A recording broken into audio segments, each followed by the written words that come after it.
Okay, so I thought I would just ignore the noise of the highway. I thought I would just do like a railroad signal tour here and show you my crossing and the equipment brand that I currently have on it. So this here is a new signal I installed recently.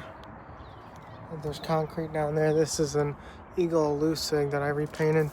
The visor on it that goes over it broke off in the windstorm the other day.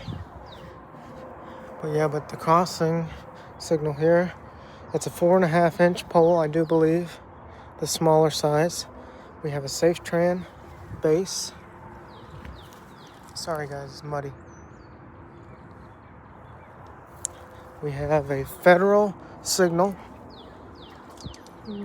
gate mechanism, which I can show you the inside here.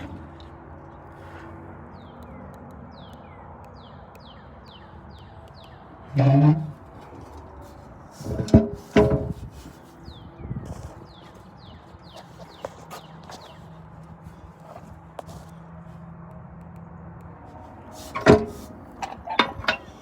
have a single pair of Western Cullen Hayes 12 by 20 inch incandescent lights, which I have completely restored.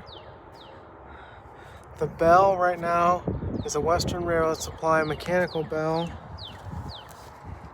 And then the gate lights are NEG incandescent gate lights. And the gate arm itself, I made myself, bought the aluminum tubing, put some shims in here, bolted it on, and bought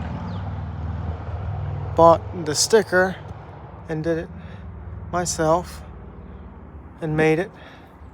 So yeah, Safetran base, Federal signal mechanism, Western Cullen Hayes 12 by 20 inch incandescents, Western Railroad Supply mechanical bell, and then NEG incandescents for the gate lights.